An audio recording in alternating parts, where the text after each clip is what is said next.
Hi friends, ఇదైతే day in BPM లైఫ్లో third part అన్నమాట. సో ప్రీవియస్ వీడియోస్ లింక్ అనేవి నేను డిస్క్రిప్షన్లో ఇస్తాను. అలాగా బీఓ నుంచి ఎస్ఓకి వచ్చాక ఎస్ఓలో వీడియో క్యాప్చర్ చేయడం కుదరలేదు. నేను డైలీ అకౌంటు అలాగే మిగతా వర్క్స్ అన్నీ కంప్లీట్ చేసుకొని బీఓ నుంచి ఎస్ఓకి వచ్చేసాను. ఎస్ఓలో ఆ డైలీ అకౌంట్లు ఇంకా సబ్మిట్ చేయాల్సిన కొన్ని ఫామ్స్ సబ్మిట్ చేసి ఎస్ఓ నుంచి రూమ్కి వెళ్తున్నాను. నేనైతే ఎస్ఓ నుంచి రూమ్కి వచ్చేసాను. మన స్కూల్ డేస్లో కనుక స్కూల్ నుంచి ఇంటికి వచ్చి బ్యాగ్ పక్కన పడేసి తినడం లేదంటే గేమ్స్ ఆడుకోవడానికి వెళ్ళడం చేస్తాము కదా. నేను కూడా సేమ్ అలానే రూమ్కి వచ్చాక బ్యాగ్ అక్కడ పడేసి ఫస్ట్ ఇంకా ఆకలేస్తుంది. అంటే టైం 3 అయిపోయింది కాబట్టి ఈరోజు ఇంకా మనం కుక్ చేసుకొని కూర తినేద్దాం. అయితే డైలీ ఇంత లేట్ అయితే ఉండదు, కనీసం 2 లేదంటే మ్యాక్సిమం 2:30 అవుతుంది. ఈరోజు 3 అయిపోయింది. బికాజ్ మార్నింగ్ వెళ్ళేలోపు లేట్ అయిపోయింది, అటెండెన్స్ ఇవ్వడం లేట్ అయింది కాబట్టి రిటర్న్ రావడంలో కూడా లేట్ అయిపోయింది. కానీ ప్రతిరోజు అయితే ఇలా ఉండదు. ఇంకా మనం లేట్ చేయకుండా త్వరగా కర్రీ వండుకొని అన్నం తినేస్తాను నేనైతే, బికాజ్ లేట్ అయిపోయింది కాబట్టి. అయితే క్యాబేజ్ కర్రీలో టమాటోస్ కొంచెం అంటే ఫ్రై అయితే టమాటోస్ ఉండకూడదు. ఫ్రై కాకుండా నార్మల్ కర్రీ అయినట్లయితే టమాటోస్ కొంచెం ఎక్కువే ఉంటాయి. నేను ఇంక సింగిల్ పర్సనే కాబట్టి ఒక 2 to 3 టమాటోస్ అయితే పెద్దవైతే సరిపోతాయి. చిన్నవైతే ఒక 4 తీసుకోవాలి. అలాగే పచ్చిమిర్చి ఉంటే ఒక 3 to 4, లేదంటే మనం నార్మల్గా పెప్పర్ పౌడర్ కానీ లేదంటే రెడ్ చిల్లీ పౌడర్ కానీ వేసుకోవచ్చు. నేనైతే గ్రీన్ చిల్లీ కూడా వేస్తాను, రెడ్ మిర్చి పౌడర్ కూడా కొంచెం వేస్తాను. సో మనం అనేది ఈ జీడిఎస్ జాబ్లో మనకి ఎలా ఉంటుందంటే ఈరోజు మనం ఈ టైంకి ఈ పని చేస్తాం అని మనం ఏది అనుకోకూడదు. బికాజ్ మనం ప్లాన్ చేసుకున్న రోజే మనకు హైర్ అథారిటీ ఫోన్ చేసి ఈరోజు అకౌంట్ తీయమని కానీ లేదంటే ఇంకొక వర్క్ కానీ ఏదో ఒకటి చెప్పడం జరుగుతూనే ఉంటుంది. కాబట్టి ఈరోజు ఇదే చేయాలి అనేది మనం ప్లాన్ వేసుకోకూడదు. ఆ ఆఫీస్ వర్క్ అంతా అయిపోయిన తర్వాత ఒక 5 minutes మనం అంతా ఒకసారి ప్లాన్ చేసుకొని ఆ తర్వాత మనం ఫర్దర్ వర్క్స్ అనేవి కూడా చేసుకోవచ్చు. సో అలా ఉంటుంది అన్నమాట జీడిఎస్ జాబ్లో. అలా అని ఫుల్ ప్రెజర్ ఉంటుందా, ఫుల్ వర్క్ ఉంటుందా అంటే అలా కూడా ఉండదు. అంటే మరీ ఎక్కువ కాదు, మరీ తక్కువ కాదు, మీడియంగా ఉంటుంది. నేను దానికోసం కూడా వీడియో చేశాను, టార్గెట్స్ కోసం, ఈ వర్క్స్ కోసం. నేను ఆ వీడియో కూడా డిస్క్రిప్షన్లో ఇస్తాను. మీరు తప్పకుండా ఆ వీడియో చూసి ఆ తర్వాత ఈ జాబ్కి రావాలనుకుంటేనే రండి. సో ఇందులో అయితే కొంచెం కొత్తిమీర కూడా వేసుకుంటే ఫ్లేవర్కి బాగుంటుంది లాస్ట్లో. సో కొత్తిమీర కూడా కట్ చేసుకుంటున్నాను.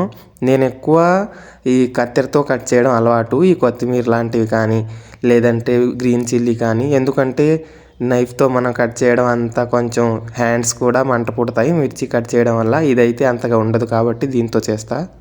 వీడియో లెంత్ అయిపోయిద్దని నేనైతే క్యాబేజ్ అలాగే ఆనియన్ కట్ చేయడం చూపించలేదు.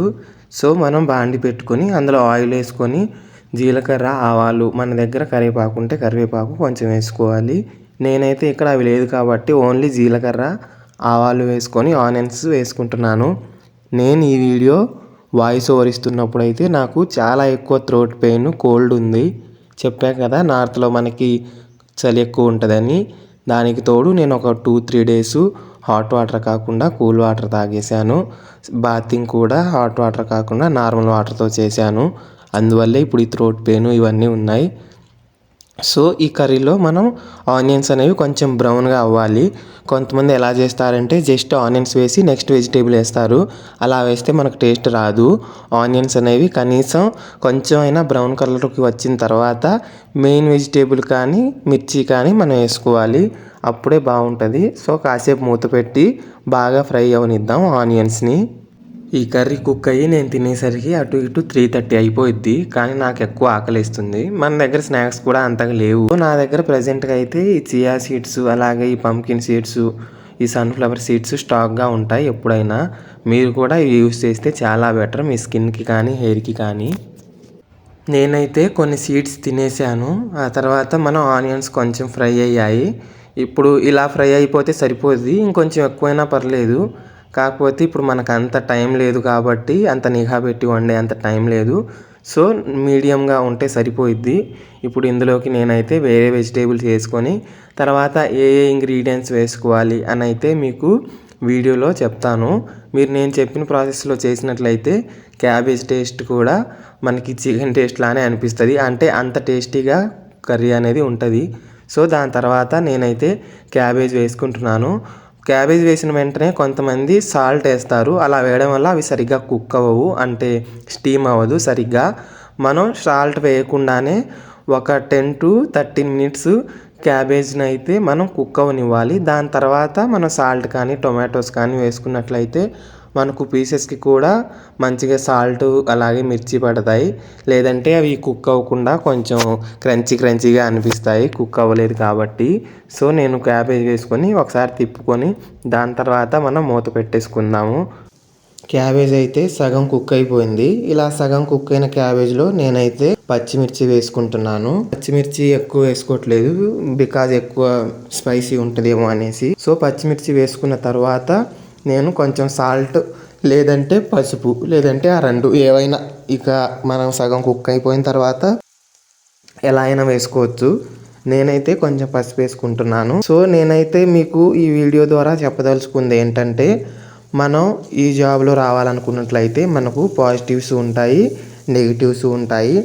ఏది మనకి సూట్ అయ్యిద్దా లేదా అని అయితే ఎవరు మనకి చెప్పలేరు. బికాజ్ మన సిచ్యువేషన్ ఏంటో మనకు తెలుస్తుంది, మన ఫ్యూచర్ గోల్స్ ఏంటో మనకు తెలుస్తుంది. కాబట్టి మనమే డిసైడ్ అయిపోవాల్సిన విధానం ఉంటుంది దీంట్లో. సో మీరు కూడా ఆలోచించుకోవాలి. ఈ పాజిటివ్స్ నెగిటివ్స్ ఇవన్నీ తెలుసుకొని మీకు అన్నీ ఓకే అనుకున్న తర్వాత మాత్రమే మీరు ఈ జాబ్లోకి జాయిన్ అవ్వాలి. కూర కూడా ఇంకా కంప్లీట్ అయ్యే స్టేజ్కి వచ్చేసింది. ఇప్పుడైతే ఇందులోకి మనం టమాటోస్ వేసుకుందాం.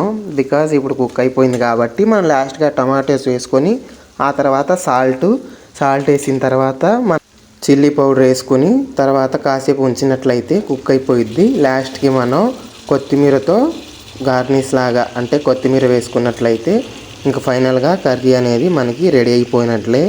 సో ఇందులో అయితే నేను మీకు ప్రీవియస్లో చెప్తూనే ఉన్నాను, ఇప్పటికీ చెప్తున్నాను, మన స్టేజ్ని బట్టి ఇది సెలెక్ట్ చేసుకోవాలి. మనం ఏ జాబ్ లేకుండా ఖాళీగా ఉండి ఇబ్బంది పడే బదులు ఏదో ఒక చిన్న జాబ్ చేస్తూనే మన ఫైనాన్షియల్గా డిపెండెంట్గా కాకుండా ఇండిపెండెంట్గా ఉంటూ సొసైటీలో కూడా జాబ్ చేస్తున్నాడు అనే ఒక ఐడెంటిటీ ఉంటూ మన పని మనం చేసుకుంటూ వచ్చే కొంత ఎర్నింగ్స్తో మన ఫర్దర్ ఫ్యూచర్కి ఒక్కో స్టెప్ మనం వేసుకోవడం చాలా చాలా బెటర్.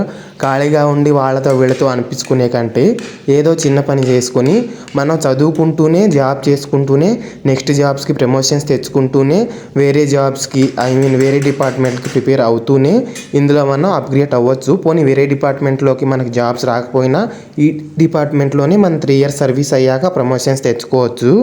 మనకైతే కూర రెడీ అయిపోయింది.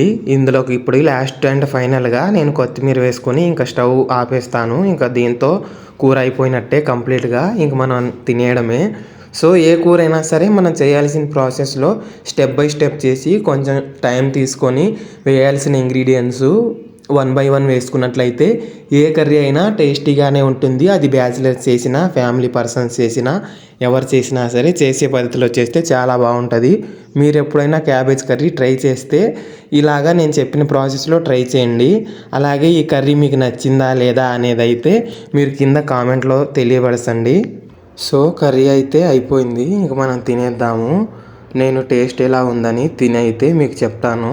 సో మీకు నచ్చిందో లేదో, అంటే కర్రీ ఎలా అనిపించింది ఈ ప్రాసెస్, లేదంటే ఇంకేమైనా చేంజెస్ చేయాలా అని అయితే మీరు కామెంట్ చేయండి. ఒకవేళ బాగోకపోయినా నెగిటివ్గా కామెంట్ చేయకండి. బికాజ్ బ్యాచిలర్గా ఈ మాత్రం చేయడం పర్లేదు అని అయితే నేను అనుకుంటున్నాను. సో నేను ఇందాక మీకు చెప్పినట్లు ఆ పార్సిల్ విషయంలో జీడిఎస్ ఎంప్లాయీస్ జాగ్రత్తగా ఉండాలి.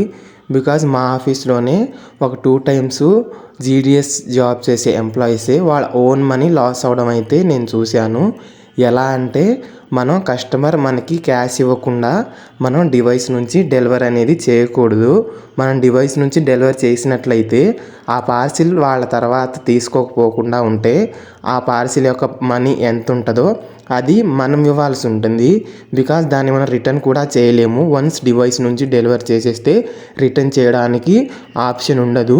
సో ముందుగానే కస్టమర్ జస్ట్ సరే నేను ఫోన్పే చేస్తాను, లేదంటే తర్వాత వచ్చి ఇస్తాను పంపించేయండను అని చెప్పినట్లయితే మీరు అది ఇవ్వను వద్దు, అలాగే డివైస్ నుంచి డెలివర్ చేయను వద్దు. మీరు ఫస్ట్ క్యాష్ని మీ హ్యాండ్లో తీసుకున్న తర్వాతే డివైస్ నుంచి ఆ పార్సిల్ని డెలివర్ చేయండి. లేదంటే ఇది జస్ట్ అప్పుడు మా మేడం పంపింది, అంటే వేరే బ్రాంచ్ ఆఫీస్ మేడంది, ఒక 5000 వరకు లాస్ అయిపోయారు. కానీ అది ఎగ్జాక్ట్గా 5000 ఉండొచ్చు అని మనం చెప్పలేము. ఆ పార్సిల్ని బట్టి ఎక్కువ కూడా ఉంటాయి. కాబట్టి మీరు ఈ పార్సిల్స్ విషయంలో జాగ్రత్తగా ఉండండి. అయితే మనం డే ఎండ్ అనేది మనం రోజు 4 to 5 లోపు చేయాలి ఈవినింగు. కానీ ఈరోజు నేను మీకు డే ఎండ్ అంటే జీడిఎస్ బీపీఎం లైఫ్లో డే ఎండ్ ఎంతవరకు ఉంటుంది ఆఫీస్ లైఫ్ అనేది చూపించడానికి ముందుగానే చేస్తున్నాను.